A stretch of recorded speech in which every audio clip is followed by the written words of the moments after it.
Isu reshuffle kabinet merebak dalam beberapa hari terakhir. Jika memang terjadi, itu akan menjadi reshuffle kelima di pemerintahan Prabowo Gibran. Salah satu kursi kabinet yang kosong adalah posisi Wakil Menteri Keuangan yang ditinggalkan Thomas Djiwandono. Thomas kini resmi menjadi Deputi Gubernur Bank Indonesia. Sejumlah parpol koalisi pemerintah hingga saat ini memang masih menjawab normatif terkait isu reshuffle. Semuanya diserahkan ke Presiden. Masih ke saya. Tapi kalau itu, Saya aja baru dengar dari sampean. tapi kalau benar itu terjadi, akan ada perpindahan posisi masih tugaskan di kementerian lain, itu gimana? Dikit Mas. Pak. Wah, itu hak prerogatif Pak Presiden aja. Kita serahkan 100% ke Bapak Presiden aja. Tapi secara Sebagai kinerja, pembantunya kita sambil awak tanah aja. tapi secara kinerja semuanya aman-aman saja di mata Presiden dalam beberapa Pokoknya kali rapat. semuanya kita serahkan kepada Bapak Presiden. Kita sebagai pembantunya sambil awak tanah. Siap ikut arahan dan perintah. Oke, thank you Mas Yani. Namun analisa pengamat politik Ray Rangkuti, ada sejumlah faktor yang bisa membuat reshuffle terjadi. Selain soal kinerja, ada unsur politik di dalamnya. Misalnya, meminimalisasi pengaruh presiden sebelumnya, Joko Widodo, di kabinet Presiden Prabowo. Tapi juga ada soal politik. Ya. Politik itu ya ada dua di sini. Satu adalah minimalisasi pengaruh Pak Jokowi di dalam kabinetnya Pak Prabowo. Maka nama-nama yang kita sebutkan tadi kan, Pak Sakti yang bukan identik alasan dengan alami lah Pak ya. Jokowi sebelumnya. Ya, kemudian juga Pak Pratikno gitu dan sebagainya gitu. Tapi jangan lupa kalau yang terkait dengan Golkar yang saya sebutkan tadi itu bisa saja direshuffle dengan memasukkan Nasdem. Pertanyaannya, apakah Golkar akan terima? Jelas nggak akan terima. Dan mungkin karena itulah alot dan boleh jadi karena itu hari ini belum terjadi gitu ya. Jika reshuffle benar terjadi, akan ada menteri dari parpol yang bertambah atau berkurang atau malah jatahnya tetap.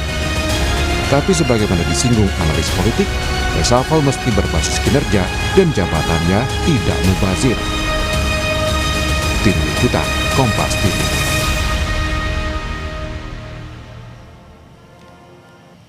Meski reshuffle jadi hak prerogatif Presiden, namun isunya tidak bisa dianggap angin lalu, apalagi soal jatah menteri untuk parpol. Nah, kita akan bahas soal ini, saudara, bersama dengan Sekjen Partai Demokrat Herman Hairon, kemudian Wakil Ketua Umum Partai Golkar Ahmad Doli Kurnia, dan pengamat politik yang juga Direktur Eksekutif Lingkar Madani Ray Rangkuti. Selamat pagi, Kang Hero, Bang Doli, Bang Ray.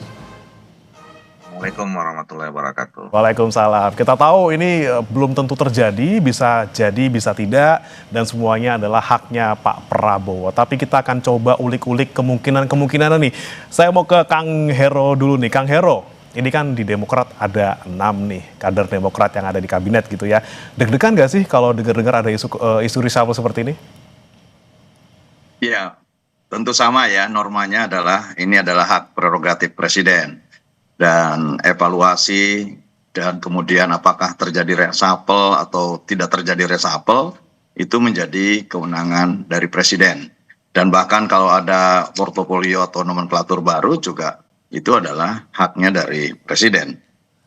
Oleh karena itu ya kita serahkan saja kepada Presiden dan tentu Presiden memiliki parameter dan indikator kinerja sehingga betul-betul apa yang dilakukannya ini objektif dan sesuai dengan fakta, data, dan kinerjanya para menteri.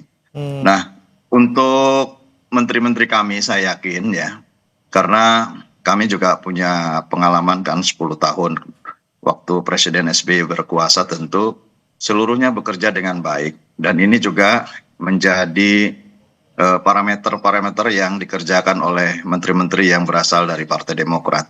Baik Menko Infrastruktur Mas AHY, Menteri Transmigrasi, Menteri Ekrab, kemudian para wamen yang tentu itu berasal dari Partai Demokrat. Saya yakini semuanya bekerja dengan baik sesuai dengan target-target yang ingin dicapai oleh Presiden dan sampai saat ini kalau dari pengamatan saya on the track. Namun semuanya tentu dikembalikan kepada Presiden Prabowo Subianto. Oke, baik. Saya ke Bang Doli nih. Bang Doli, giliran Bang Doli. Kita punya paling tidak kalau menteri itu ada 8, kalau tidak salah Bang Doli. Nah, kemudian juga sempat disebutkan oleh Bang Melhias itu ya kemarin ketika ditanya soal reshuffle, kalau bisa jangan dikurangi lah gitu karena kader kita mumpuni semuanya. Ini sebenarnya lagi gimana? Deg-degan nggak juga Golkar ini, Bang Doli?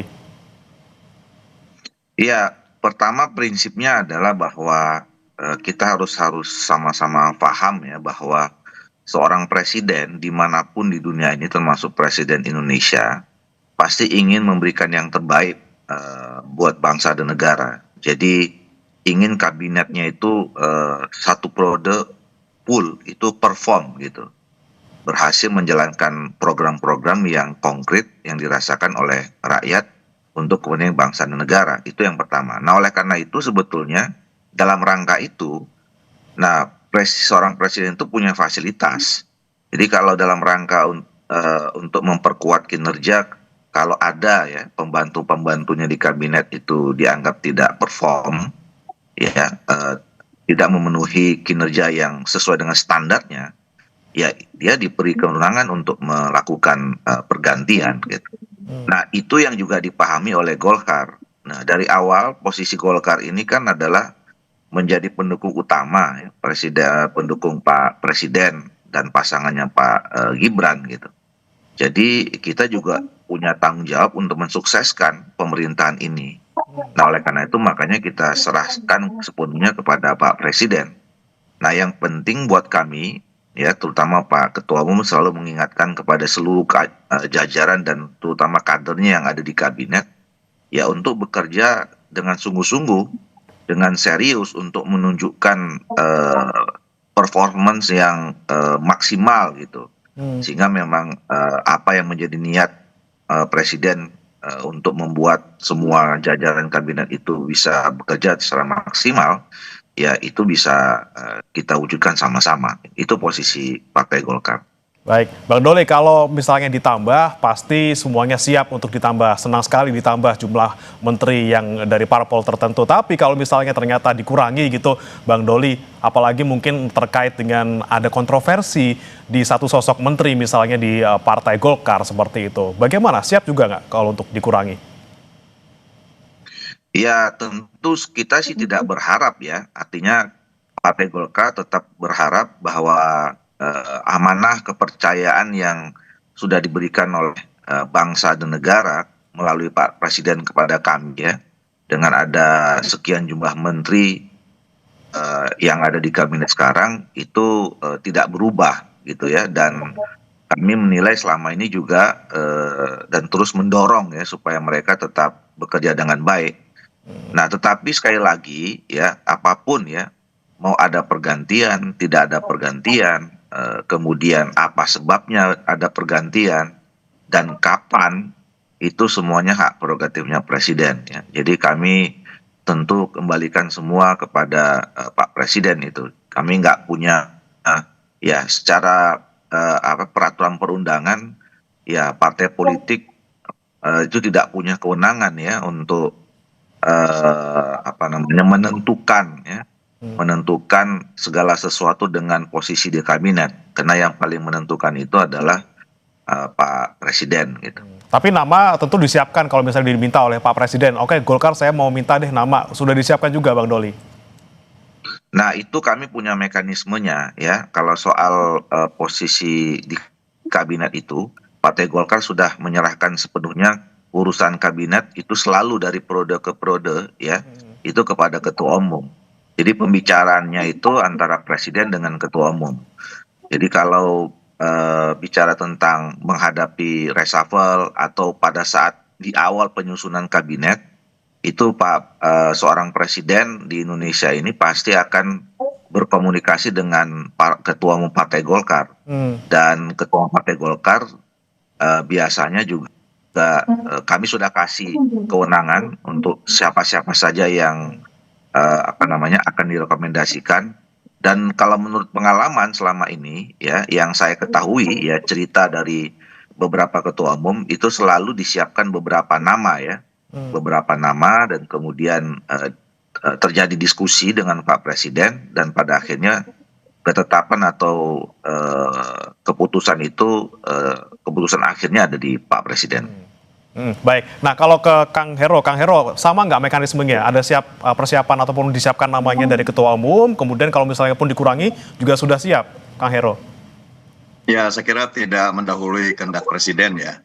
Jadi ya kalau kemudian Presiden memberikan kepercayaan kepada Demokrat ya tentu kami akan siapkan.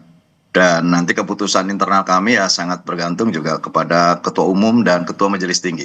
Karena mekanismenya memang untuk kementerian itu menjadi keputusan bersama antara DPP dan Majelis Tinggi.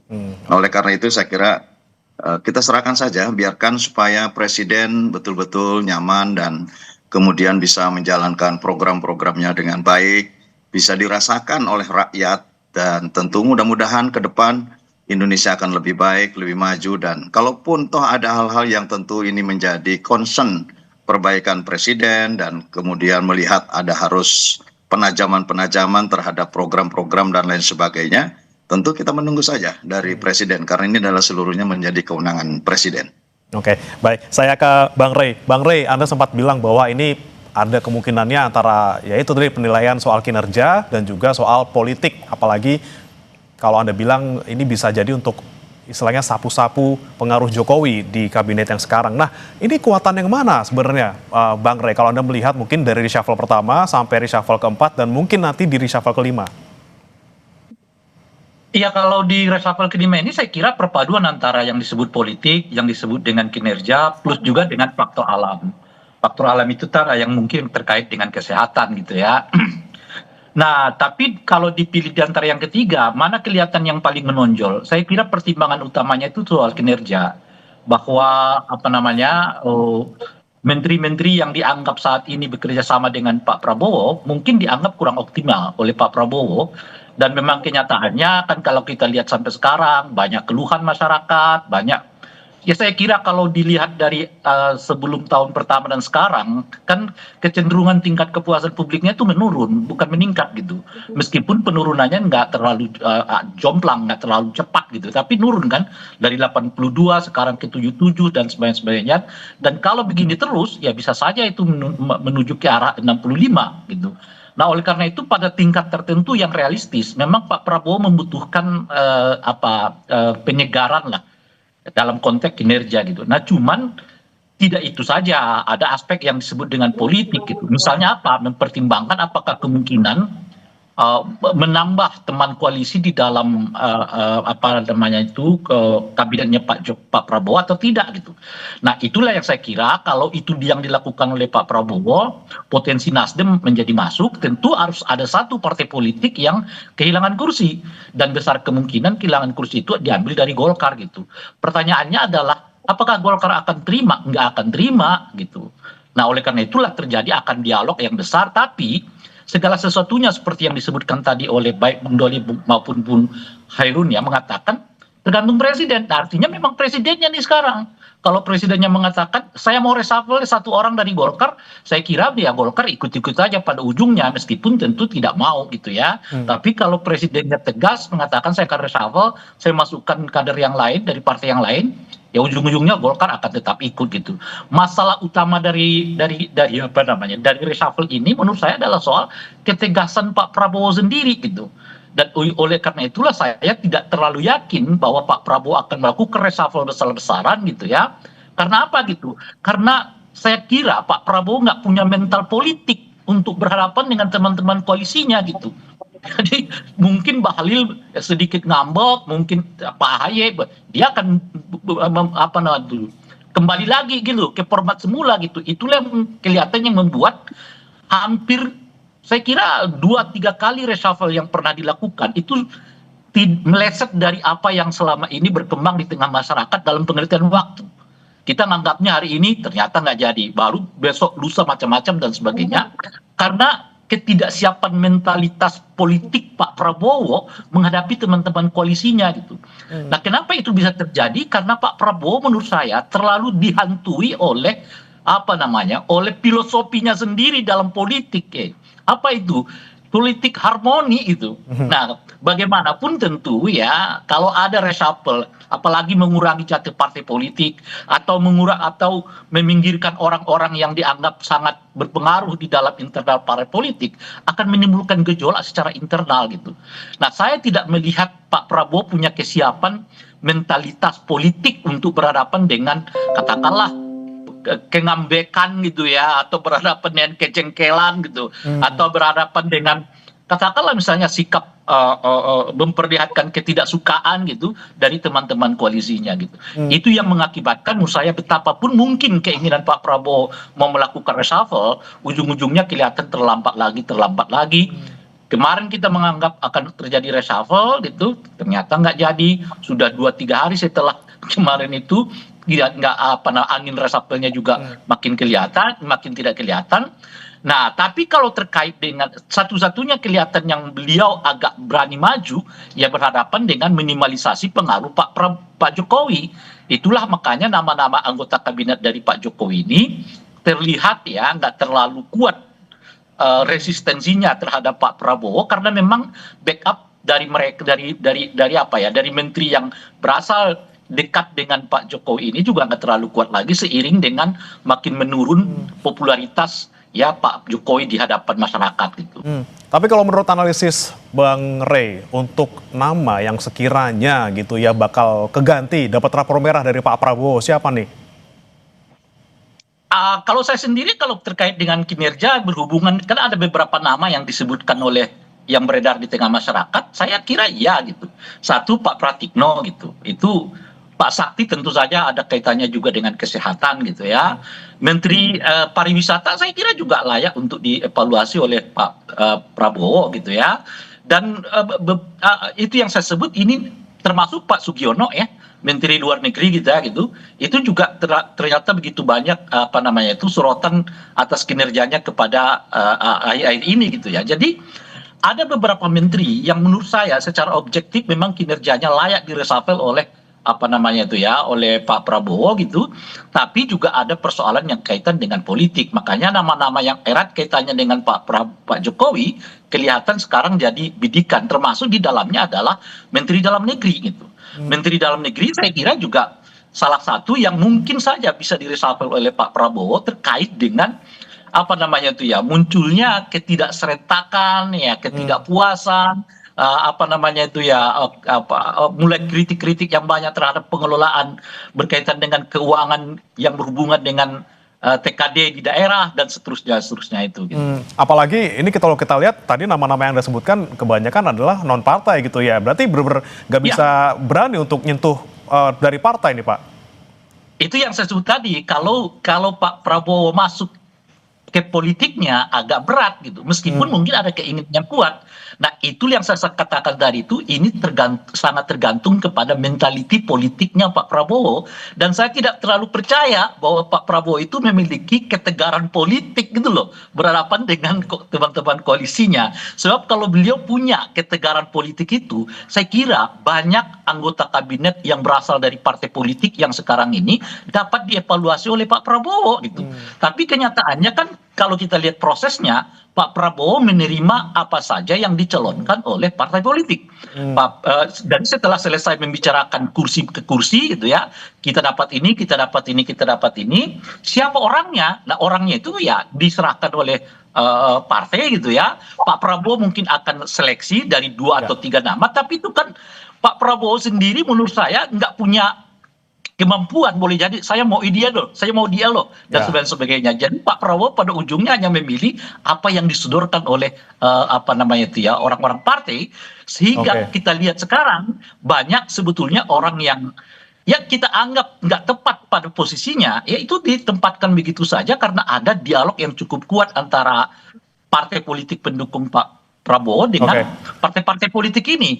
Sebut saja misalnya soal Menteri Desa ya, yang kita tahu gagal menjadi calon legislatif di Banten, kok malah naik kelas jadi menteri gitu loh. Itu kan Ada dialog kuat dicurigai gitu ya, Bang Rey ya, di belakang kemudian nama-nama yang Jadi muncul kita tidak tepat. tahu lagi standar apa yang dipakai oleh Pak Prabowo untuk Ya. menempatkan orang pada Baik. posisi tertentu. Oke, Gagal di Banten gitu ya, lalu punya kontroversi terkait dengan surat ya, Oke. tapi tetap dipakai oleh Pak Prabowo sebagai menteri. Nah, ini yang ingin saya tanyakan ke Kang Hero dan juga Bang Doli. Ke Kang Hero dulu, gimana Kang tanggapannya Kang? Ya, sekali lagi kami tidak punya kewenangan untuk mengevaluasi ya, karena secara objektif tentu ini menjadi hak dan kewenangan Presiden. Namun tentu kalau melihat bagaimana menteri-menteri dari Partai Demokrat, ya saya kira kita bisa melihat bagaimana hasilnya dan kita bisa merasakan bahwa kesungguhan kerja keras dari menteri-menteri Partai Demokrat ini juga menunjang terhadap hasil yang diharapkan oleh Presiden ya. Jadi saya sebut saja Menko Infrastruktur selama ini juga mengkoordinasikan dan pada situasi bencana juga bolak-balik untuk melakukan tanggap darurat dan rehabilitasi. Ini kesungguhan dalam bekerja gitu ya. Menteri Transmigrasi, Menteri Ekraf, Menteri PU ya, kemudian 2 wakil menteri kami semuanya merasa bahwa apa yang dilakukan betul-betul ini adalah kerja keras dan kesungguhan untuk mensukseskan program-program Presiden Prabowo Subianto. Nah, beda dengan Bang Ray Rangkuti yang memang bisa menilai dan kemudian menggambarkan seseorang, dan saya kira kalau Bang Ray Rangkuti ditanya menteri-menteri dari Demokrat juga rasanya juga akan memberikan penilaian baik gitu ya. Karena ya kami diajarkan oleh para pendahulu, para senior yang telah melaksanakan karya dan pengabdiannya, tentu inilah yang harus dilakukan. Nah, kalaupun ada hal-hal lain dengan partai lain tentu diserahkan kepada Presiden Prabowo Subianto. Yang penting bahwa program-program pokok, program-program inti dan program-program nasional yang saat ini menjadi program Pak Prabowo ya, makan bergizi gratis, cek kesehatan gratis, kemudian ada sekolah rakyat, dan program-program lainnya yang tentu ini harus sampai kepada masyarakat, pastikan itu adalah rakyat merasakannya, dan tentu ini adalah bagian dari kemajuan bangsa, bagian dari kinerja pemerintahan saat ini dan bermanfaat bagi seluruh rakyat Indonesia. Baik, nah saya ke Bang Doli kemudian. Bang Doli, tanggapan Anda tadi terkait dengan ya ada dialog kuat di belakang, nama yang disodorkan nanti ya Pak Prabowo nggak bisa milih secara pasti gitu ya, tapi ya sodoran dari partai gitu. Gimana Bang Doli? Ya, saya tetap berkeyakinan ya bahwa Pak Prabowo semakin hari perjalanan kabinet ini, terutama udah nanti pada saat menjelang 2029, saya kira pertimbangan utamanya adalah kinerja ya. Walaupun pertimbangan politis itu juga tidak bisa diabaikan ya.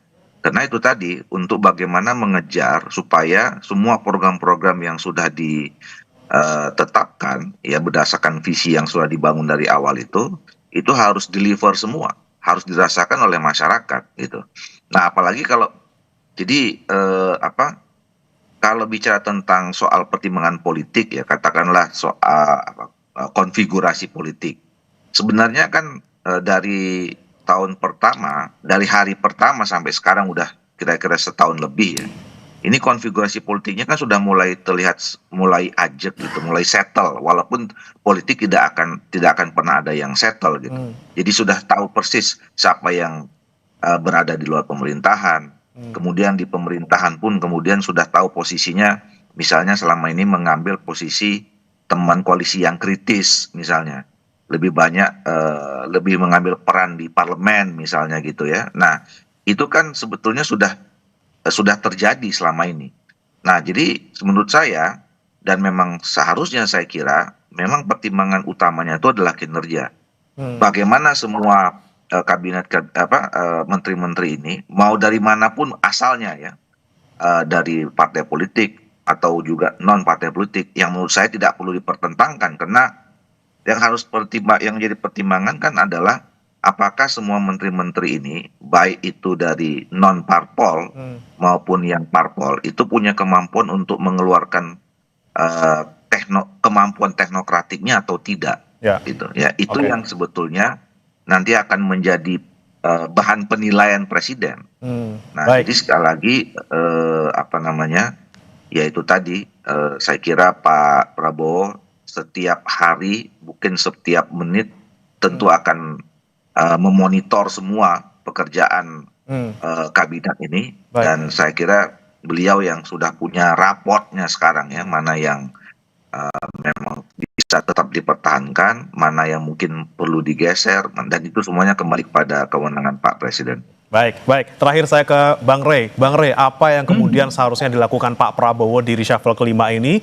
Oke, tadi Anda bilang kalau misalnya utak-atik di menteri yang dari parpol agak sulit gitu ya. Tapi bagaimana dengan persepsi publik kalau misalnya ternyata orang-orang yang mungkin menurut publik ini tidak harus lagi di kabinet tapi tetap dipertahankan karena dia adalah berasal dari partai politik. Bagaimana ke depannya, Bang Rey? Ya, siap-siap aja Pak Prabowo menerima popularitas yang nyungsep gitu, ngurung gitu.